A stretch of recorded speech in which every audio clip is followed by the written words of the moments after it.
Saudara, kita lagi bicara tentang involve in ministry, kita sedang berbicara tentang terlibat di dalam pelayanan sejak bulan kemarin dan bulan ini, saudara ya. Dan saya sudah bicara tentang call to serve, dipanggil untuk melayani, serve to build, melayani untuk membangun, heart of serving, hati untuk melayani. Dan hari ini saya akan bicara serve with power. Bagaimana Anda harus melayani dengan kuasa? Coba bilang dengan kuasa. Sekali lagi dengan kuasa. Saudara yang dikasih Tuhan, tahukah saudara orang punya kuasa, seringkali orang merindukan kuasa atau haus akan kuasa, tujuannya adalah untuk diri sendiri. Seringkali orang punya kuasa karena ingin menguasai orang lain. Tapi Tuhan tidak mau memberikan kuasa kepada saudara agar saudara bisa memanfaatkan untuk diri saudara sendiri. No, kuasa diberikan oleh Tuhan kepada saudara agar supaya orang lain bisa dimerdekakan. Agar orang lain bisa diberkati. Agar orang lain bisa berjumpa dengan Tuhan. Agar orang lain bisa melihat bahwa Tuhan hidup. Agar orang lain bisa melihat bahwa hidupnya bisa dipulihkan. Karena itu saudara perlu kuasa dari Tuhan untuk melayani. 2 orang saja. Katakan amin saudara. Tahukah saudara saya katakan bahwa melayani itu kepada Tuhan bukan kepada manusia. Tapi Anda tidak bisa melayani kepada Tuhan tanpa melalui manusia. Jadi Anda harus melayani melalui manusia, tapi tujuannya adalah kepada Tuhan. Oleh karena itu saudara, ketika Anda melayani dengan sesama, manusia itu punya masalah, beribu-ribu masalah. Kadang-kadang kita pun yang melayani punya masalah. Betul apa enggak saudara? Tetapi saudara, ketika Anda melayani orang yang punya masalah, orang yang punya tekanan, orang yang punya kehidupan mungkin berantakan, justru disitulah kehadiran saudara dibutuhkan. Dengan maksud supaya saudara menjadi channel, supaya menjadi saluran Tuhan untuk bisa memulihkan kehidupan orang lain. Supaya orang lain bisa mengalami perjumpaan dengan Tuhan. Pagi hari ini Anda mesti mengerti bahwa keberadaan saudara adalah solusi bagi banyak orang. Coba bilang sebelah saudara, kamu adalah solusi buat banyak orang. Saudara akan menjadi solusi bagi banyak orang ketika Anda menerima kuasa Tuhan dan Anda salurkan kepada orang lain. Sehingga orang-orang yang hidupnya tidak ada pengharapan, punya pengharapan. Orang yang hidupnya sudah merasa selesai, saudara, dia bangkit kembali dan memulai hidup yang baru bersama dengan Tuhan. Oleh karena itu Bapak Ibu, Anda harus tahu bahwa kuasa Tuhan Anda butuhkan. Katakan amin, saudara. Oleh karena itu Bapak Ibu saudara, banyak orang di hari-hari ini Anda harus tahu bahwa dunia dengan seluruh isinya sedang ada di dalam pengaruh iblis. Saudara, setan mencoba mempengaruhi manusia termasuk orang pilihan agar supaya hidup tidak mengikuti Tuhan tapi mengikuti dunia ini. Oleh karena itulah saudara, kenapa kehadiran saudara perlu untuk menghentikan suara-suara bising yang bisa mengganggu orang percaya untuk kembali kepada hidupnya yang lama. Tapi saudara, Anda harus hadir dengan kuasa Tuhan untuk menghentikan penyakit yang ada di dalam diri orang. Bahkan ketika engkau melayani dengan kuasa, Anda sedang menghentikan siklus kekalahan. Coba bilang siklus kekalahan. Ada orang ya, hidupnya itu kalah, putus asa, kalah, muter di situ terus. Dan Anda harus hadir untuk memutuskan itu. Agar supaya mereka bisa melihat bahwa ada Tuhan dalam hidup mereka. Katakan amin, saudara. Oleh karena itu, saudara, kenapa Anda butuh kuasa? Karena perjuangan kita, peperangan kita bukan melawan darah dan daging. Saudara, kalau Anda punya masalah di keluarga, jangan salahkan suamimu dulu. Jangan salahkan istrimu dulu. Jangan salahkan anakmu dulu. Jangan salahkan orang tuamu dulu. Ya, mungkin itu adalah ekspresi dari mereka yang Anda tahu ini salah. Tapi Anda harus tahu, ada biang keroknya. Halo? Ada biang keroknya. Nah, biang keroknya nggak kelihatan sama mata kita. Kita hanya bisa melihat apa yang ada di mata jasmani kita. Tapi kita harus tahu ada roh di balik itu yang membawa pengaruh kepada orang-orang tertentu. Termasuk di gereja. Oh come on. Termasuk di gereja. Saya beritahu saudara, nggak semua orang di gereja saudara, waktu Anda ketemu, wow kok dia begitu. Saudara jangan lihat orangnya dulu. Anda harus tahu di balik itu kadang-kadang dia punya pengaruh. Saudara tahu nggak saudara ketika orang dalam pengaruh alkohol, lalu dia nyetir bisa nabrak orang. Padahal sesungguhnya dia nggak seperti itu. Tetapi karena ada dalam pengaruh. Coba bilang sebelah saudara, jangan sampai kau terpengaruh. Coba bilang gitu. Haleluya. Efesus pasal 6 ayat 11 sampai 12 ayat ini jelas mengatakan begini. Kenakanlah seluruh perlengkapan senjata Allah supaya kamu dapat bertahan melawan tipu muslihat iblis. Iblis itu bisanya menipu. Dia tidak bisa, saudara, mempengaruhi saudara kalau Anda tidak tertipu. Tapi kalau Anda tertipu, Anda pasti akan ikutin jalur dia. Halo, amin, saudara.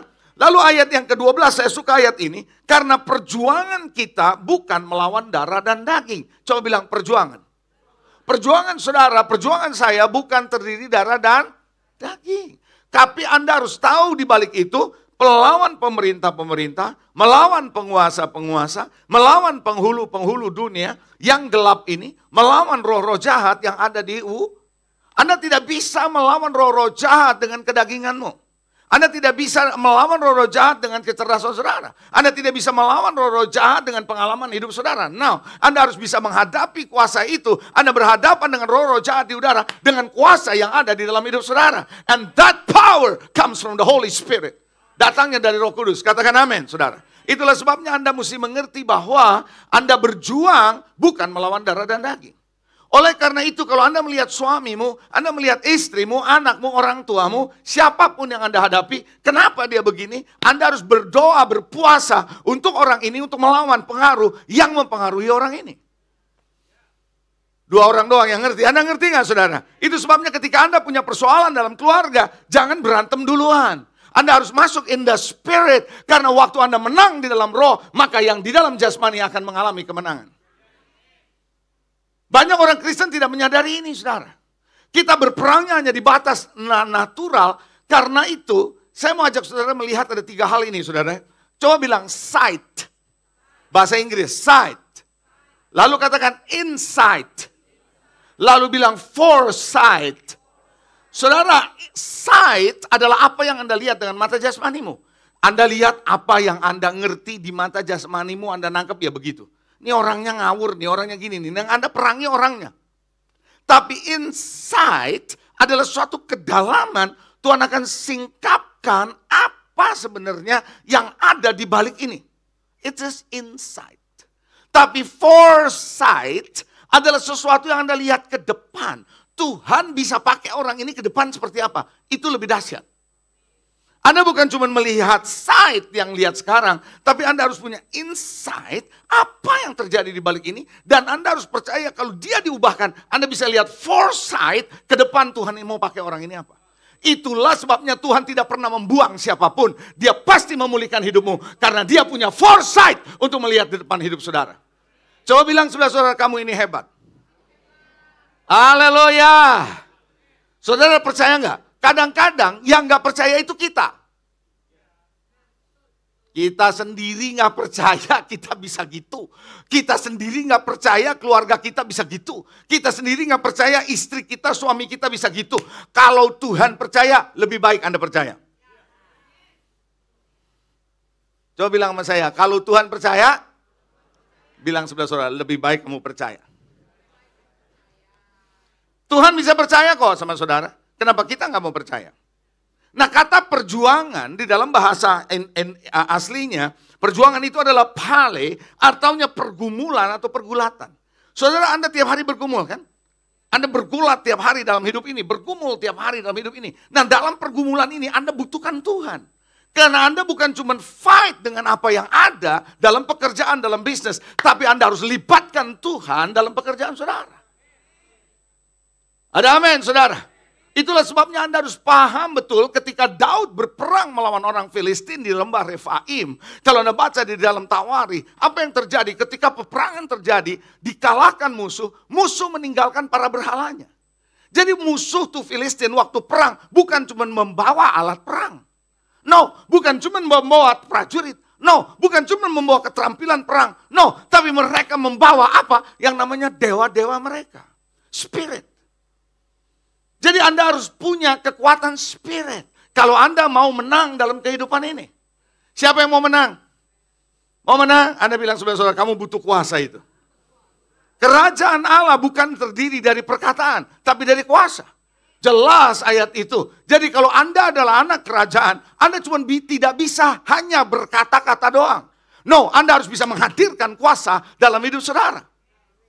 Siapa yang Anda adalah anggota keluarga kerajaan Allah? Anda keluarga kerajaan Allah?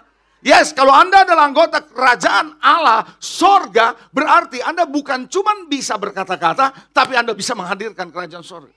Itu sebabnya kenapa, kalau Anda mengajar, tidak bilang salah. Kalau Anda berkhotbah, tidak bilang salah. Tapi kalau Anda cuma bisa memberikan penjelasan tentang Tuhan, tidak sama kalau Anda membawa orang mengalami Tuhan. Saya ulangi sekali lagi saudara. Anda harus bawa level orang. Bukan cuma mengerti tentang Tuhan.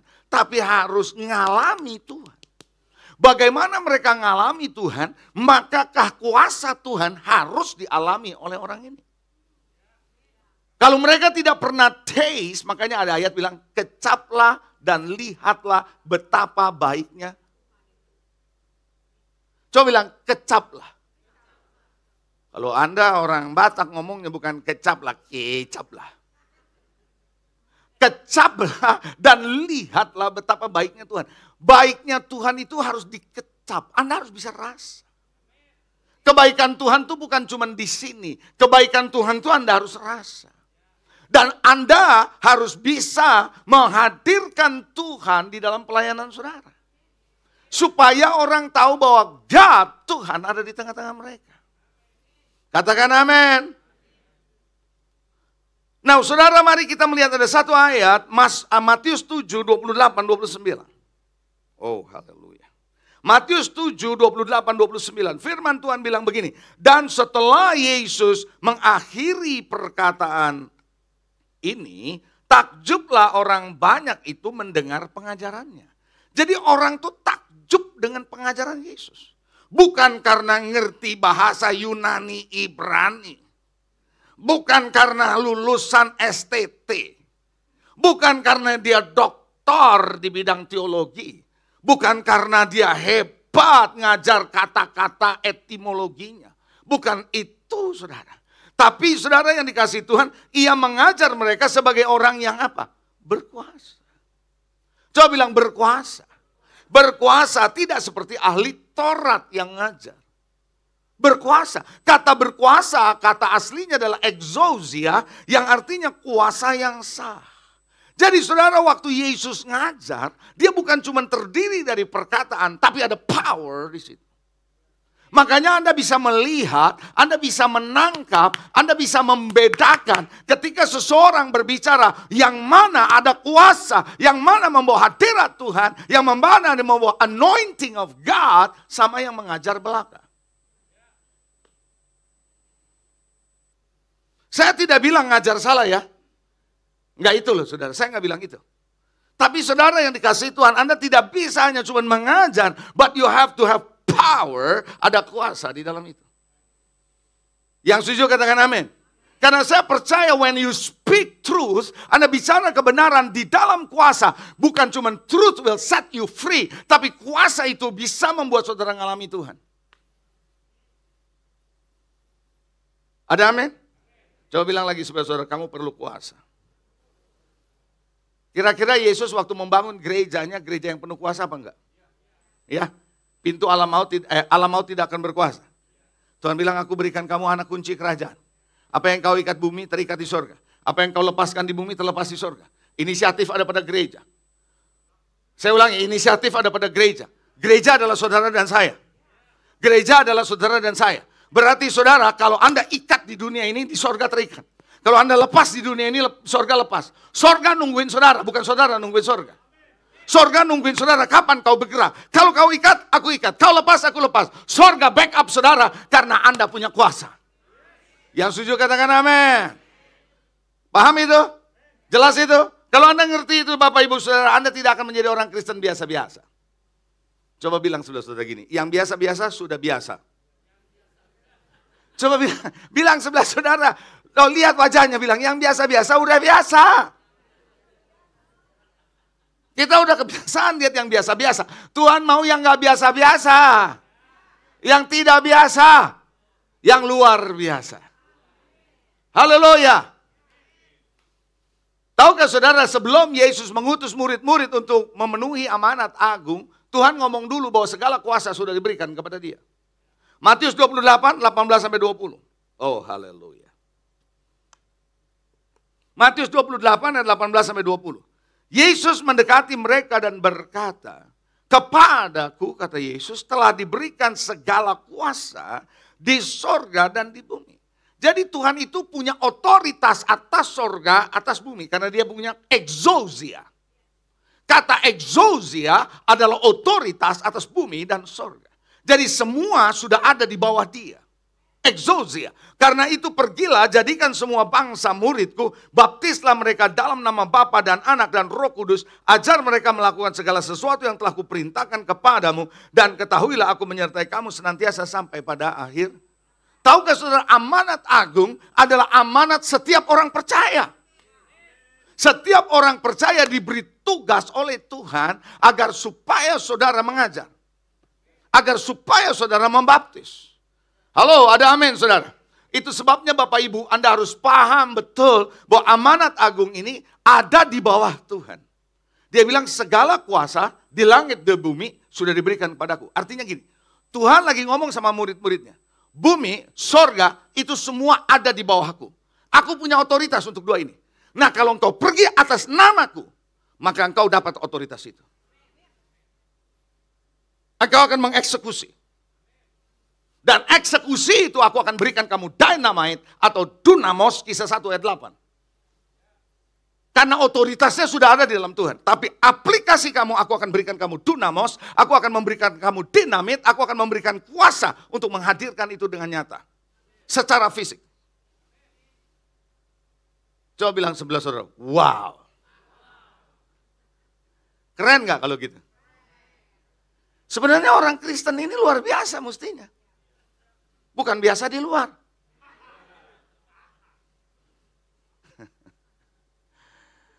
Coba bilang luar biasa.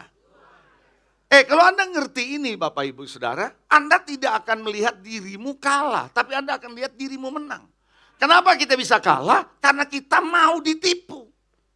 Kita mau tertipu. Kita membiarkan suara dari iblis, suara dari dunia ini mengentertain kita. Membuat kita ngikutin apa yang mereka dengar, yang katakan. Hidup saudara tidak didikte oleh orang lain, tidak didikte oleh keadaanmu, tidak didikte oleh dunia ini. Tapi hidup saudara ditentukan oleh Tuhan. Amin? Saudara percaya itu? Oh iya. Itu sebabnya saudara, Paulus bilang begini. Saya berdoa agar supaya doa saya seperti doa Paulus, mata hatimu terbuka. Coba bilang mata hati terbuka. Gini, mata jasmani kita, sight, bisa terbuka. Tapi mata rohani kita, insight, bisa tertutup. Waktu musuh mengepung di Dotam, di rumahnya Elisa, waktu dikepung musuh begitu banyak di bukit-bukit, maka bujangnya Elisa yang sangat dipercaya adalah Gehazi bangun pagi-pagi melihat. Melihat apa? Tentara. Apa yang diucapkan mulutnya pertama keluar waktu dia melihat tentara musuh begitu banyak. Celaka Tuanku. Tahukah saudara, kalau Anda hanya mengandalkan sight, Anda mengandalkan mata jasmanimu doang untuk melihat. Yang keluar dari mulutmu saat engkau melihat tantangan, celaka nih, mati deh, susah deh, gawat nih, gitu. Yang ada adalah rasa tidak berdaya, rasa tidak mampu, rasa saudara Anda rasanya nggak kuat hadapi itu. Kenapa? Karena Anda mengandalkan sight, mata jasmani. Jadi bujangnya Elisa lihat nggak ada musuh? Lihat. Tapi dia tidak bisa melihat di balik musuh itu ada apa. Karena itu butuh insight. Itu butuh mata rohani yang dibuka. Saya berdoa supaya mata rohanimu dibuka. Saudara, orang bisa bertahun-tahun di gereja, belum tentu mata rohaninya terbuka loh. Oh, saya ulangi sekali lagi ya. Orang bisa bertahun-tahun, bahkan berpuluh tahun di dalam gereja, mata rohaninya belum tentu terbuka. Itu sangat kasihan, saudara. Artinya apa? Anda ke gereja, tetap ke gereja, tapi Anda nggak melihat kedalaman Tuhan yang mau diberikan pada saudara. Betul atau enggak? Makanya Paulus berkata, aku berdoa supaya mata rohanimu dibuka. Mari kita lihat firman Tuhan. Saya berdoa lewat khotbah-khotbah di hari Minggu di gereja ini, nasihat-nasihat doa dan sebagainya, agar supaya saudara punya mata rohani terbuka.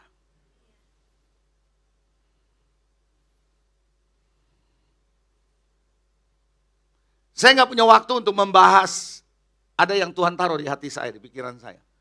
Tapi saya cuma mau lewatin aja nih, karena kalau nggak saya ngomong nggak enak nih rasanya nih, ngeganjel di saya. Waktu Yohanes di Pulau Patmos, dia mendengar ada suara di belakang dia, betul? Betul? Kalau Anda baca, nanti Anda baca di rumah, kalau Anda mau ngerti lebih jauh. Dengar baik-baik apa yang saya ngomong ini. Ketika dia bilang begini, dia mendengar suara di belakangnya, di Wahyu pasal 1 ya. Lalu dia membalikkan badannya dan melihat suara itu. Aneh loh kata-katanya, melihat suara bukan mendengar suara.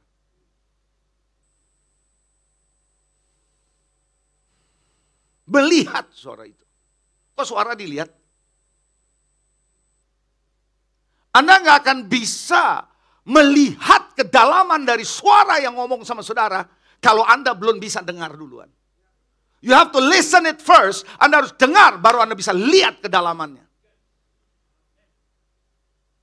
Dalam nih. Halo?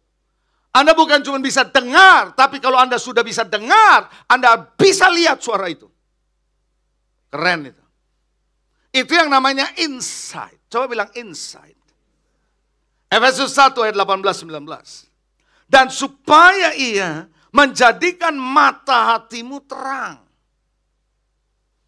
Oh haleluya. Agar kamu apa? Ngerti, bukan cuma bisa lihat, tapi nangkep nih. Coba bilang nangkep. Pernah nggak kalau Anda dengar pengkhotbah atau saya suka ngomong, nangkep gak? Nangkep. Itu maksudnya apa? Bukannya saudara cuma ngerti, nangkep gak in your spirit? You catch it or not? Kalau Anda belum nangkep di sini, Anda nggak bisa rami, Anda nggak bisa renungkan, karena cuma sampai di sini. Lanjut ya. Mata hatimu terang dan ngerti pengharapan apa yang terkandung dalam panggilannya. Betapa kayanya kemuliaan bagian yang ditentukannya bagi orang kudus, dan betapa apa? Hebat kuasanya bagi kita yang percaya sesuai dengan kekuatan kuasanya. Coba bilang, hebat kuasanya. Kita nggak pernah lihat panggilan Tuhan yang ada pada saudara dan saya itu hebat. Saya ulangi ya, panggilan Tuhan dalam hidup saudara, dalam hidup saya itu hebat kuasanya. Kalau belum lihat, nggak bisa lihat itu. Kalau belum bisa punya insight, belum lihat itu. Saya berdoa mata hatimu terbuka. Di hari-hari ke depan mata hatimu terbuka. Makin terbuka besar, makin Anda ngerti lebih dalam, Anda punya kerohanian makin ngalamin percepatan. Pergerakan majunya cepat. Makanya ada orang Kristen 10 tahun di gereja selalu gitu-gitu aja rohaninya. Kenapa? Mata rohaninya belum terbuka. Jadi bisa nggak dia menjadi pemimpin? Bisa. Dia memimpin dengan keterampilan dia, tapi belum tentu dia lihat kedalamannya. Saya berdoa supaya saudara melihat kedalaman itu. Yang setuju katakan amin. Tahukah saudara ketika Tuhan menciptakan manusia, Tuhan menciptakan manusia supaya berkuasa. Makanya jangan heran, manusia itu tanpa Tuhan kuasanya menyesatkan.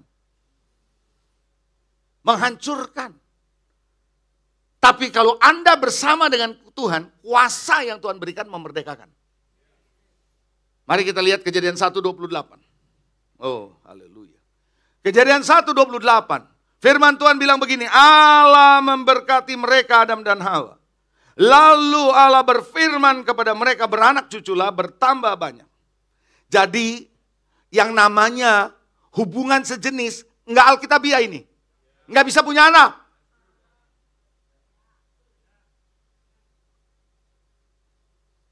Halo? Beranak cuculah, bertambah banyak, penuhi bumi, taklukkanlah itu dan berkuasa. Coba bilang taklukkan. Berkuasa. Nggak mungkin saudara bisa menaklukkan kalau Anda nggak punya kuasa. Tuhan berkata engkau taklukkan. Taklukkan apa? Bukan manusia yang diperintahkan untuk ditaklukkan. Ikan di laut, burung di udara, binatang merayap di bumi. Segala ciptaan Tuhan yang lain kamu taklukkan. Kecuali manusia, kau nggak boleh taklukkan. Nggak ada tuh perintah untuk menaklukkan sesama. Halo? Itu sebabnya kuasa diberikan untuk menaklukkan. Artinya Anda memang diciptakan oleh Tuhan untuk bisa mengalahkan situasi saudara. Saudara bukan dikalahkan oleh situasi saudara. Saudara tidak dikalahkan oleh keadaan saudara. Tapi Tuhan menentukan saudara untuk bisa mengubah keadaanmu. Katakan amin. Siapa yang percaya Tuhan bisa mengubah keadaanmu? Penjara tidak bisa menahan Paulus dan Silas. Betul? Sumur tidak bisa menahan Yusuf menjadi mangku bumi. Betul nggak? Saudara, yang namanya penjara tidak bisa menahan Yusuf dari menjadi mangku bumi. Apapun hambatan yang dibuat oleh iblis di depan hidup saudara, nggak bisa menahan saudara kalau Anda punya kuasa itu. Saya tidak bilang bahwa kalau Anda punya kuasa jalanmu mulus, enggak. Tapi Anda bisa berhadapan dengan persoalan yang Anda hadapi dan berkemenangan. Amin. Orang lumpuh yang bertahun-tahun, berhari-hari ditaruh di bait suci, tidak pernah saudara ngalamin revival. Yang dia minta adalah sedekah. Kalau Anda baca di Alkitab jelas, dia minta sedekah saudara, karena dia seorang yang lumpuh ditaruh di depan bait suci. Tapi datanglah Petrus berkata emas dan, karena dia juga minta sedekah sama Petrus. Petrus bilang emas dan perak tidak ada padaku. Coba bilang emas dan perak. Kalau Anda harus tahu di Alkitab emas dan perak itu adalah mata uang untuk transaksi.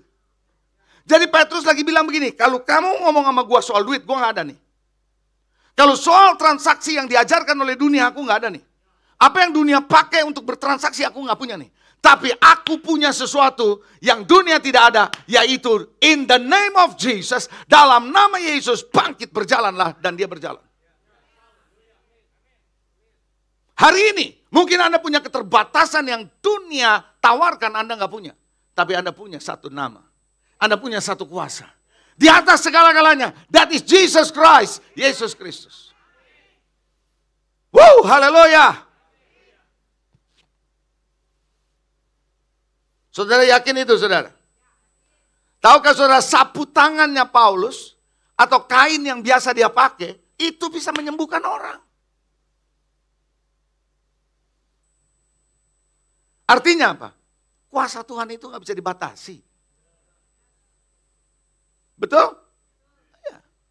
Dan ini sudah terbukti dalam dunia modern, sapu tangan bisa dipakai untuk menyembuhkan. Saya lagi baca sebuah kisah. Ada seorang nabi Tuhan yang prediksinya detail. Dia sudah meninggal. Suatu hari dia berkata, dia diminta untuk mendoakan seseorang yang ada di ICU. Di negara bagian yang lain. Tapi dia tidak bisa hadir. Tapi waktu dia berdoa, Tuhan bilang sembuh ini orang. Sebagai seorang nabi yang peka dengar itu, dia nggak bisa pergi.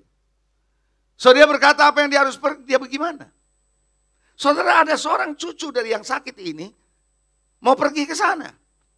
So dia berdoa, lalu dia ingat Paulus. Dia bawa sapu tangannya nih si nabi, dia doain sapu tangannya. Dia bilang cucunya, pegang sapu tangan ini, tumpangkan tangan di nenekmu, percaya Tuhan akan sembuhkan. Saudara, cucu ini saudara, membawa sapu tangan itu, duduk bersama dengan omanya, taruh di tangan omanya, in the name of Jesus, heal, sembuh. Anda mungkin bilang, wow. Anda mendengar itu seperti sebuah cerita dongeng. No, that is a reality. Anda harus nangkep bahwa kuasa Tuhan itu dahsyat. Kenapa? Ada ayatnya kok. Roh yang ada di dalam dirimu lebih besar daripada roh yang ada dalam dunia ini. Oh, haleluya. Butuh kuasa? Oh ya. Saudara, kuasa diberikan bukan untuk memanipulasi orang. Bukan untuk mencari duit dari situ. Nah, Itu sebabnya saudara, gereja menjadi hancur saudara ketika kuasa diberikan kepada gereja dimanfaatkan untuk yang lain. No. Kita tidak boleh, hati-hati dengan itu. Makanya pedagang-pedagang harus diusir keluar, baru kuasa itu nyata. Selama pedagang-pedagang itu ada di bait suci, nggak akan terjadi mujizat.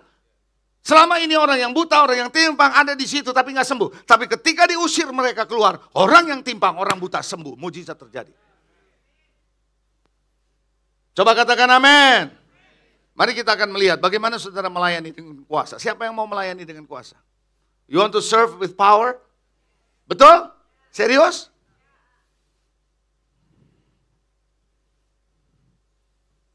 Suatu hari saya berdoa, Tuhan pakai aku dalam mujizat. Suatu hari saya berdoa gitu. Tuhan bilang gini, kamu siap? Kamu siap? Tuhan bilang belum tentu kamu siap. Kenapa Tuhan? Apa saya berdosa? Banyak dosa? Tidak. Kalau kamu dipakai mujizat, kamu harus siap. Apapun yang aku utus, aku suruh kerjakan, kamu harus mau. Nggak ada cerita ntar lagi. Kau yang minta kok. Saya percaya kuasa diberikan pada saudara bukan untuk saudara pamer-pamer atau kemauan saudara. No, itu adalah untuk kerajaan Allah. Siap untuk terima kuasa? Mau terima kuasa dalam melayani? Amin. Coba katakan amin. Yang pertama, saya kasih tahu saudara dulu ya.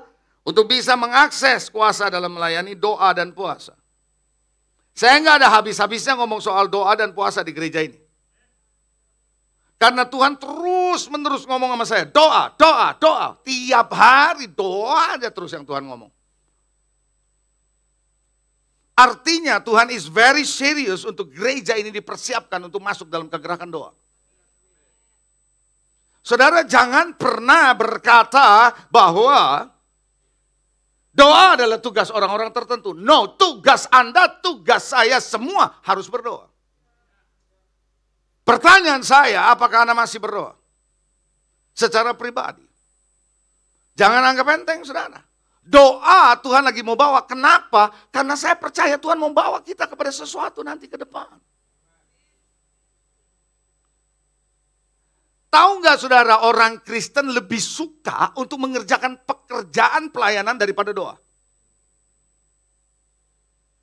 Kayaknya Anda nggak nangkep. Ini dari dulu nih, udah begini saudara manusia. Suka untuk mengerjakan pekerjaan Tuhan daripada doa. Karena doa menengwae. Tahu menengwahin? Apa? Diam aja.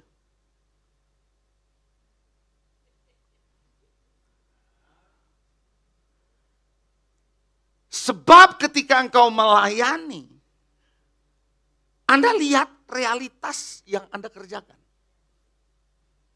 Doa nggak kelihatan, tapi Anda mengubah atmosfer. Saya beritahu saudara, ketika you pray, you change atmosphere. Ketika engkau mengubah atmosfer, semua yang melayani di sini jadi mudah. That's why you need prayer. Prayer warrior, pahlawan doa. Halo, Hana nggak punya anak, mandul. Betul ada ceritanya di Alkitab. Caranya membuka kemandulannya piye?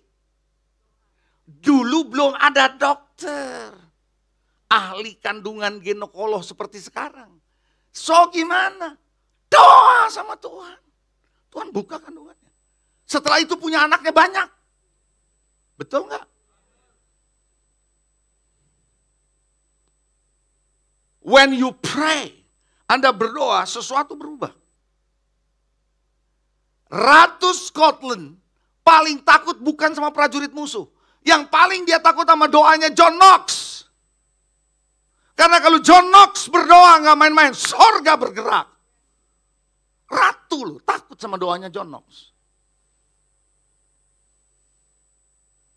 Saya mau dorong saudara supaya Anda serius dengan doa. Coba bilang, doa itu serius. Anda harus serius sama doa. Kita boleh serius dalam pelayanan, tapi Anda harus serius dengan doa. Coba bilang serius dengan doa. Mari kita lihat Markus pasal 9. Oh haleluya. Markus 9 ayat 17-19. Kata seorang dari orang banyak, guru, anakku ini kubawa kepadamu. Karena ia kerasukan roh yang membisukan dia. Jadi roh itu bisa bikin orang bisu loh. Bisu maksud saya, bukan bisul, bisu. Setiap kali roh itu menyerang dia, roh itu membantingkannya ke tanah, mulutnya berbusa, giginya bekertakan, tubuhnya kejang. Terus apa katanya? Aku sudah minta kepada siapa? Murid-muridmu supaya mereka ngusir roh itu. Tapi mereka, coba bilang, dapat atau tidak dapat? Bisa apa nggak bisa? Siapa yang dia datangin? Siapa yang dia datangin? Murid Yesus. Murid Yesus adalah gambaran gereja Tuhan. Gambaran saudara dan saya. Kenapa murid-murid tidak bisa mengusir setan ini? Karena powerless. Coba bilang, tidak ada kuasa.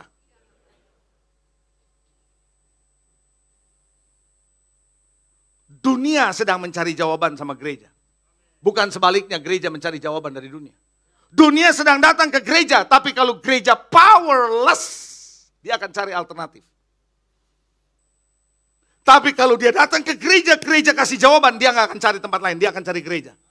Saya berdoa, akan bangkit gereja, generasi baru, generasi yang bangkit dalam kuasa Tuhan. Berjalan dalam kuasa Allah. Bukan hanya gereja-gerejaan. Ada amin? Terus ayat 18, kata Yesus pada mereka, kamu angkatan yang tidak percaya, berapa lama lagi aku harus tinggal di antara kamu? Berapa lama lagi aku sabar terhadap kamu? Bawa anak itu kemari.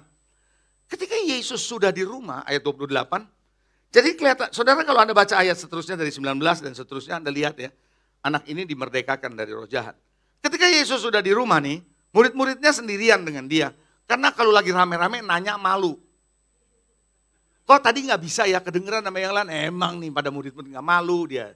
Malu, nanti bisa dicemooh kan. Mending di rumah gitu kan. Kalau di rumah nggak ada sapa-sapa, cuma Yesus doang.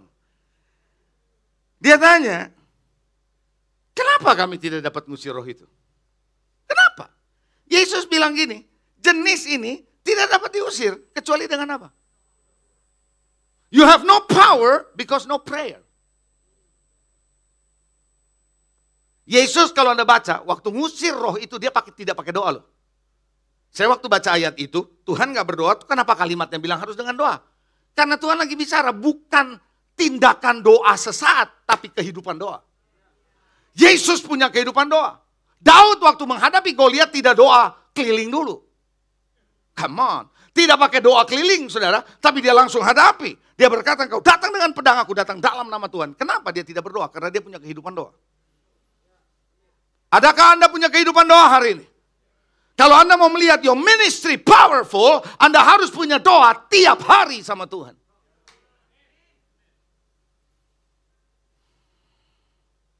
Anda mau supaya tingkap langit terbuka buat saudara. Berkat turun atau saudara. Doa males piye carane.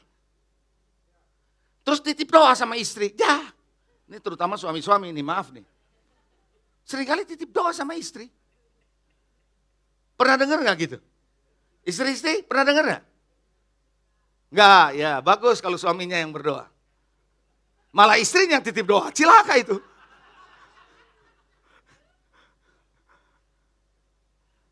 You have to pray.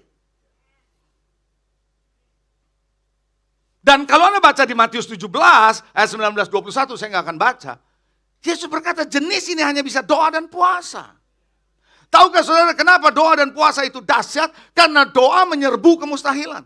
Doa adalah senjata rahasia dari kerajaan Allah untuk menyerbu kubu musuh.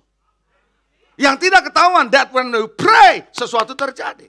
Tahukah saudara waktu Anda berdoa, berpuasa, apa yang terjadi? Sorga bergerak buat saudara. Yang tidak mungkin bisa terjadi. Apa yang terjadi? Petrus yang ada dalam penjara terikat, dijaga 4 regu, besok mau dieksekusi. Bisa lepas dari mana? Karena malaikat datang. Dari mana? Karena ada orang yang doa. Coba tanya sebelah saudara, masih doa? Saya berharap Anda masih doa. Katakan amin. Kalau Anda udah stres, kalau Anda udah nggak ada jalan keluar, kalau Anda udah kefefet, tahu kefefet? Anda sudah nggak ada jalan, Anda sudah nggak tahu lagi apa yang Anda mau lakukan, udah nggak ada sumber daya, nggak ada kekuatan.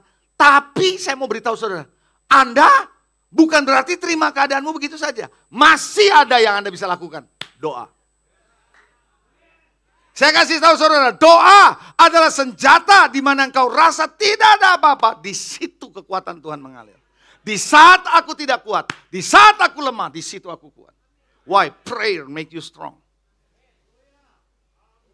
Apa yang bisa dilakukan oleh Paulus dan Silas di dalam penjara? Nothing. Cuman bisa nyanyi sama doa. Apa yang Anda bisa lakukan sekarang dengan keadaanmu yang sudah babak belur? Nggak ada. Hanya doa, puasa, itu adalah senjatamu yang ampuh. Tahukah saudara ketika engkau melibatkan Roh Kudus, engkau menjadi lebih efektif? Saya kan pernah bilang, ada orang bilang doa itu menghabiskan waktu saya, Pastor. Coba bayangin, Pastor, doa setengah jam. Itu setengah jam tuh ya, saya kalau kasih konsultasi, itu berapa duit?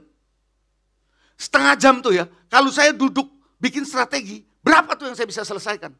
Oh ya? Jadi doa itu buang waktu. Kayaknya Anda nggak pernah dengar deh orang ngomong gitu. Di sini lain ya kalau di GKS emang. Itu banyak orang luar yang ngomong gitu ya. Doa itu habisin waktu. Benar nggak? Saya kasih tahu saudara, doa menghemat waktumu. Saudara jangan iya doang, Anda mesti tahu kenapa. Doa menghemat waktumu. Tahu kenapa?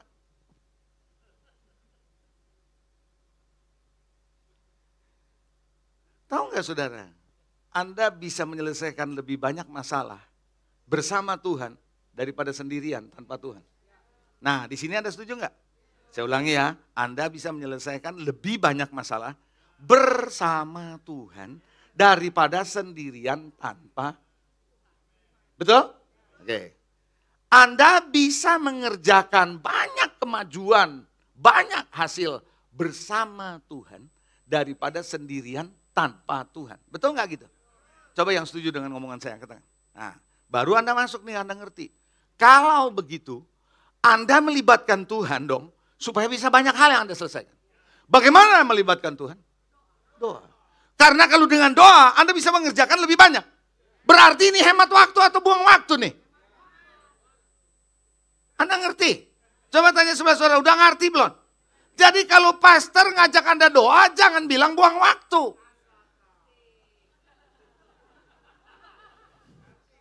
Ngerti nggak? Coba sikut sebelah saudara, ngerti nggak lo? Coba bilang gitu. Nangkep nggak? Jadi kalau doa, you are involving Holy Spirit, you are involving heaven, Anda melibatkan sorga, Anda melibatkan Roh Kudus untuk bersama saudara mengerjakan proyek bersama dengan dia. Dia beri kekuatan, dia beri kuasa, dia beri hikmat, dia beri jalan keluar, dia beri kelepasan. Dan Anda akan melihat kemenangan lebih cepat Anda selesaikan daripada sendirian tanpa Tuhan. Pray!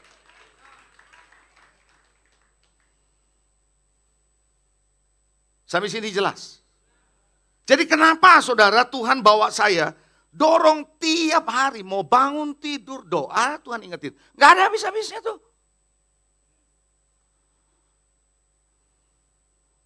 Lagi baca Alkitab itu aja terus. Gak ada habis-habisnya.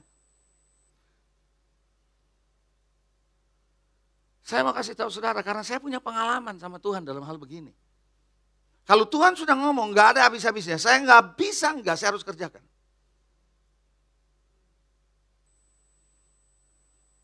Kenapa? Khususnya dalam hal saya, banyak hal Tuhan bicara soal kesehatan dalam hidup saya. Dulu saya nggak pernah berenang. Nggak pernah olahraga. Olahraga tuh capek, saudara. Yang enak makan, bener nggak? Coba yang setuju sama saya. Bertobatlah kau.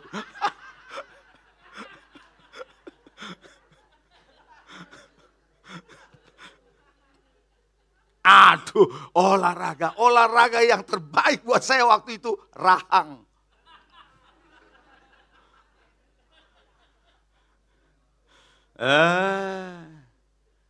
Suatu ketika Tuhan bilang ini, jaga kesehatanmu.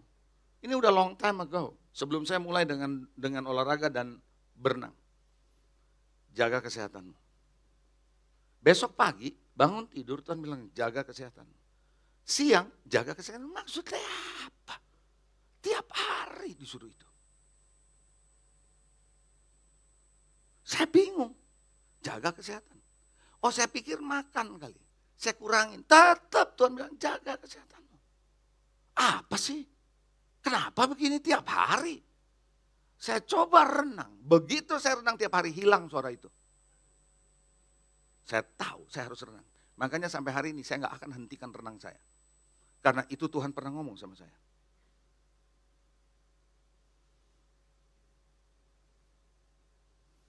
Waktu masuk satu season di sini, Tuhan bilang, season ini mau di-align, alignment pernah tuh? Pernah di-align season itu. Yang harus di-align kamu dulu kata Tuhan. Apa itu? Berat badanmu. Saya pikir Tuhan saya sehat-sehat aja. Makan aman, sehat, olahraga lagi. Tuhan yang suruh saya berenang. Tapi Tuhan bilang jaga kesehatan. Jaga tuh berat badanmu. Besok pagi gitu lagi, besok pagi gitu lagi. Tiap hari sampai bosen saya dengar itu. Tiap hari begitu. Saya berkata, tidak ada jalan lain saya mesti turunin berat badan. Saya dari dulu mau diet apapun gak berhasil karena gak ada suara itu. Ini ada suara itu yang membuat saya berhasil. Hari ini Tuhan bilang doa, tiap hari doa, suruh gereja doa. Saya tahu ini gak bisa saya stop. Harus sampai semua doa, saya yakin suara itu baru hilang. Tiap hari Tuhan ngomong sama saya, doa. Itu sebabnya saya berkata sama saudara, doa. Coba bilang sebelah saudara, doa. Sampai ini jadi movement, sampai ini menjadi kegerakan doa di gereja ini. Yang setuju katakan amin. Karena lewat doa puasa, daya tarikmu akan lebih kuat ke sorga, kepada Allah daripada kepada dunia ini. Tuhan lagi mau shifting Anda punya pandangan supaya higher and greater. Yang kedua, kesatuan dan kesehatian. Saya sangat percaya Bapak Ibu Saudara, kuasa akan mengalir dalam kesatuan dan kesehatian. Gak ada yang namanya cerai berai bisa menambah kekuatan, betul? Kenapa Nimrod bisa membangun menara sampai menara ke puncak kalau Tuhan tidak kacau balaukan? Tuhan bilang, ini baru permulaan usaha mereka. Mulai hari ini, tidak ada satupun usaha manusia yang bisa gagal. Apa yang direncanakan oleh manusia tidak bisa terlaksana, pasti terlaksana. Kenapa? Mereka bersatu. Satu logatnya, satu bahasanya, satu. Coba bilang satu. Gereja ini, dengar, GKI Light to the Nation, kalau Anda di sini bersama-sama bersatu hati, bersepakat sama-sama, tidak ada yang mustahil. Allah akan gerak, kuasanya akan dahsyat secara korporat. Itu yang namanya corporate anointing. Siapa yang mau melihat ada mujizat di tempat ini? Siapa yang mau melihat saudara mujizat perkara ajaib terjadi dalam keluargamu? Makanya ayatnya Mazmur 133 ayat 1 sampai 3 jelas. Bagaimana kalau saudara itu rukun bersama-sama? Coba bilang rukun. Apa artinya rukun? Nggak ada berantemnya. Satu sama lain rukun. Nggak ada ributnya. Nggak ada tarik-menarik, betul? Makanya disebut RT. Apa tuh RT? Singkatannya, rekan tetangga gitu. Apa RT? Hah? Mana Pak RT? Apa RT? Rukun tetangga. Apa RW? Rukun, coba bilang rukun.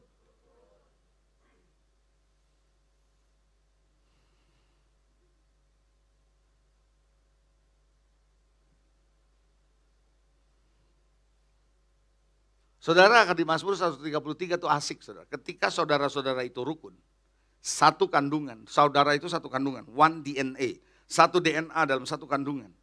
Bersama-sama rukun, kata Tuhan. Maka that anointing, minyak itu turun. Dan bukan cuma minyak turun, berkat diperintahkan. Kalau berkat diperintahkan, gak bisa nolak berkat itu. Berkat gak bisa bilang enggak kalau diperintahkan Tuhan. Jadi Anda bisa lihat gak? Urapan Tuhan, kuasa berkat Tuhan akan diperintahkan oleh Tuhan bergerak. Karena Anda dan saya bersatu. Punya kesatuan hati, punya kerukunan. Paulus berkata, aku dengar dari keluarga Chloe bahwa di antara kalian kenapa ada saling kelompok-kelompok ini, kelompok itu. Apakah Kristus terbagi-bagi? Kenapa dia ngomong demikian? Karena dia tahu ketika terbagi-bagi, kuasa itu tidak akan menyatu. Setan itu selalu membuat division. Coba bilang division. Division, bahasa Inggris division, itu pemisahan. Itu dari kata vision yang dibelah dua. Jadi terjadi perpecahan. Setan suka. Oleh karena itu Bapak Ibu Saudara kita harus bersatu. Coba bilang bersatu. Dan yang ketiga yang terakhir. Karunia Roh Kudus dan pengurapan Tuhan. Coba bilang karunia Roh Kudus. Saudara tahu ada berapa karunia Roh Kudus? 9. Yang ikut New Life, ikut New Ministry mestinya masih ingat ya. Betul? Ada berapa? 9. Karunia Roh Kudus ada 9. Jadi kalau Anda terima Roh Kudus, Anda siap beroperasi dalam salah satu dari 9 karunia itu. Setiap saudara sudah punya aksesnya, masuk dalam diri saudara, paham nggak? Tapi untuk jadi jawatan nabi, jawatan rasul, yang kasih itu Yesus. Anda baca di Efesus pasal 4 itu. Yesus yang memberikan itu, angkat jawatan itu. Tapi untuk gift of the Holy Spirit, itu ada pada Roh Kudus. Makanya ketika engkau terima Roh Kudus, Anda harusnya siap bergerak dalam 9 karunia Roh Kudus ini. Salah satu dari 9 itu. Saya mau ajak saudara melihat dalam 1 Korintus 12 ayat 1. Sekarang tentang karunia-karunia roh. Aku mau saudara-saudara supaya kamu mengetahui kebenarannya. Berarti Paulus tahu jemaat di Korintus tentang karunia-karunia Roh Kudus saja belum tahu mana yang benar.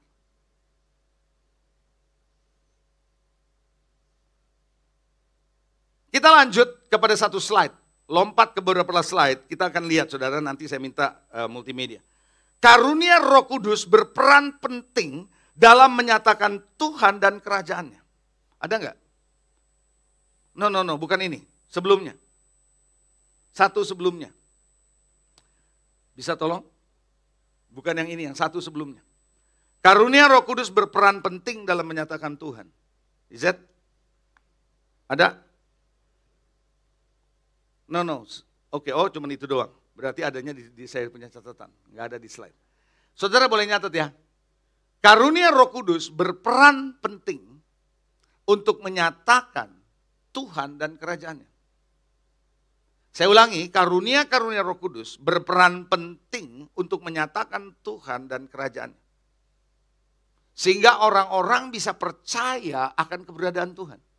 Bahwa Tuhan itu nyata. Saya akan dengan singkat membahas 9 karunia.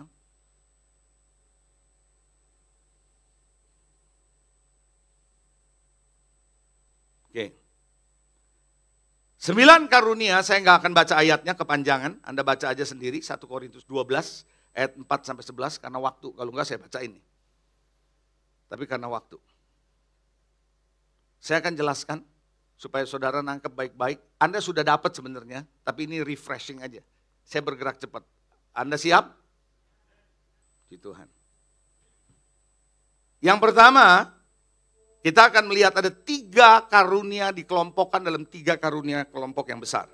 Dari 9 itu dibagi 3. Yang pertama, karunia pewahyuan. Coba bilang pewahyuan.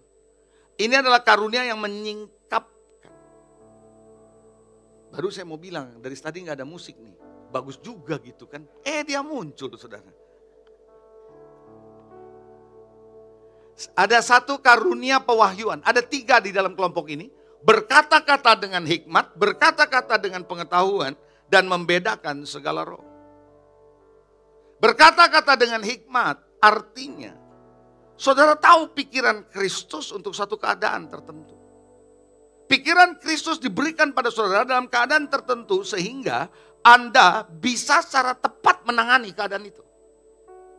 Tanpa keterlibatan manusia, karena manusia punya keterbatasan. Tapi waktu pikiran Tuhan diberikan, Anda bisa selesaikan dengan baik. Contohnya ketika Salomo menghadapi permohonan dua perempuan memperebutkan satu orang anak. Pernah baca itu? Dengan pikiran Kristus dia bilang, ambil pedang belah dua, satu kasih, sebelah kasih anak ibu ini, yang sebelah kasih ibu ini. Maka ibu yang sejati bilang enggak, mending kasih anak itu utuh. Paling tidak si ibu ini masih bisa lihat anaknya, betul? Sehingga Salomo tahu mana ibu palsu, mana ibu benar.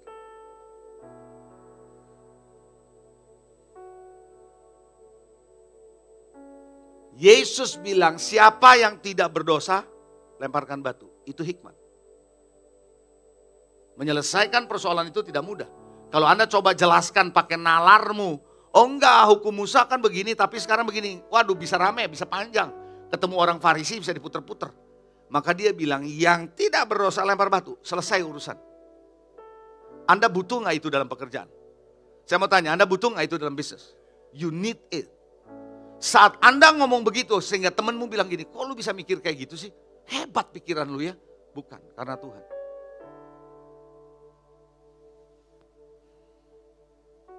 Kedua, berkata-kata dengan pengetahuan. Artinya ada pengetahuan Allah diberikan untuk menyingkapkan hal yang masih terselubung atau yang belum diketahui.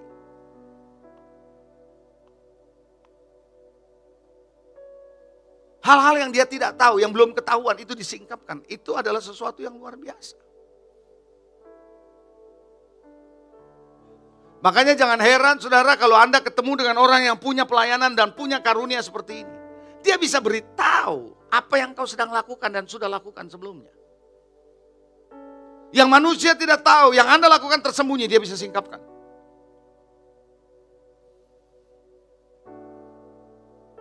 Yang dulu, yang sekarang dan yang akan datang. Makanya saudara, karunia pengetahuan itu penting. Supaya Anda bisa menyingkapkan apa yang belum ketahuan selama ini oleh manusia. Menurut saya, kesaksian saya kemarin minggu lalu mengenai seorang hamba Tuhan, nabi Tuhan yang menyebut nama saya di tengah ribuan orang dan istri saya. Menyebutkan apa yang saya kerjakan dalam pelayanan sebagai seorang gembala. Itu adalah the word of knowledge. Kata-kata pengetahuan. Zup, dia bisa kasih tahu. Dengar baik-baik, semua karunia diberikan oleh Tuhan untuk kebaikan untuk orang yang Anda layani. Bukan untuk show up, bukan. Bukan untuk bikin kacau kehidupan orang. To build the person. Itu sebabnya ketika saya dengar itu saya tahu. Tuhan luar biasa. Yang tadi pagi saya sudah saksikan. Ketika retreat di anak muda waktu itu. Tapi udah lama ya. Sebelum saya jadi gembala. Long time ago in Bethlehem. Melayani KKM, melayani retreat di anak muda. Biasa kalau retreat di hari terakhir session itu doa. Saya diminta untuk doain. Seorang kan muda maju. Ada seorang putri remaja. Saat saya mau tumpang tangan, Tuhan kasih tahu. Orang ini gak bisa tidur udah lama nih. Dan Tuhan bilang sama saya, kasih tahu malam ini dia tidur dengan nyenyak. Saudara, buat saya waktu itu masih latihan. Itu gak gampang loh saudara ngomong begitu. Kalau buat orang yang sudah punya pengalaman, gampang kayak ngomong gitu. Tapi buat saya it's not easy, pergumulan. Tahukah saudara waktu Anda melangkah dengan iman, ada resiko. Resiko salah. Tapi resiko benar juga ada. Percayalah kalau Anda berjalan dengan iman bersama Tuhan, resiko benar itu lebih besar. Nah kalau itu sudah benar, imanmu bangkit. Jadi waktu pas saya mau tumpang tangan, saya bilang gitu. Tuhan berikan kamu damai, sejahtera, sukacita. Membuat engkau bisa tidur, karena engkau selama ini tidak bisa tidur. Dia nangis. Lalu saya berkata, mulai malam ini engkau bisa tidur. Dia rebah tuh, boom.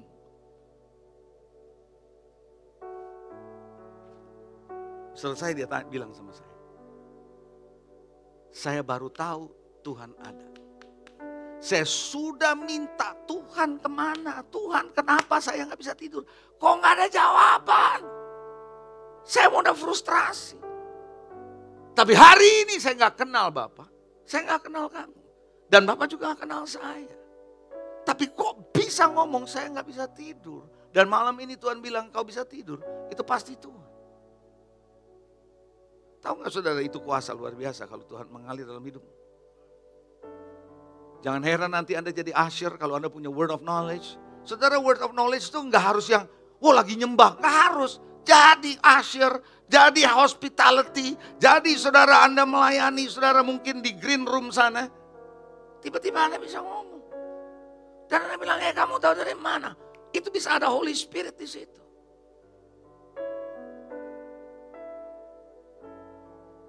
Ada seorang nabi Tuhan lagi makan di Amerika ya konteksnya, lagi makan malam.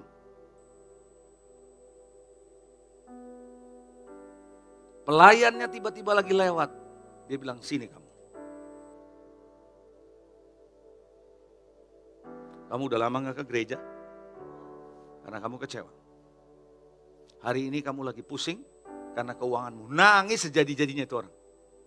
Di dalam makan malam itu, revival terjadi. KKR tuh. Dia sampai nangis, dia kabur ke belakang, ke kamar mandi. Akhirnya dia permisi, dia pulang. Why? Word of knowledge. Lalu kemudian saudara, yang ketiga membedakan segala roh. Anda harus tahu seperti Ananias Safira. Dia bisa tahu mana yang enggak benar. Dan bagian kedua, saya habisin saudara, karena waktu sudah bilang selesai. Saya akan selesaikan. Menurut waktu saya.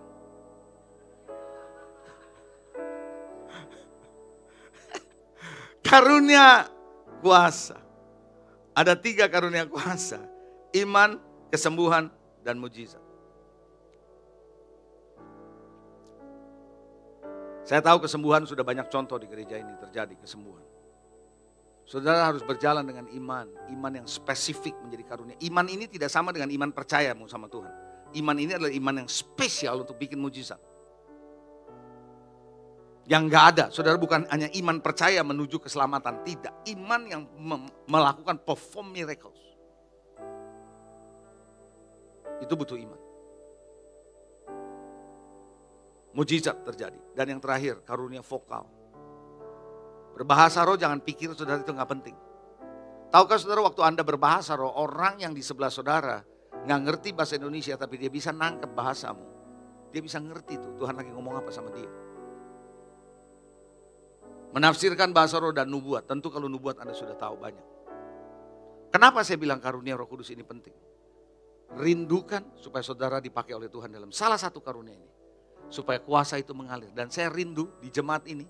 Saya berharap seluruh jemaat ini bergerak dalam karunia Roh Kudus. Yang berjenis-jenis. Sehingga kuasanya dahsyat terjadi. Amin. Siapa yang diberkati oleh Tuhan hari ini? Saya mau berdoa buat saudara. Ada berapa banyak di antara saudara? Mari bangkit berdiri sebentar.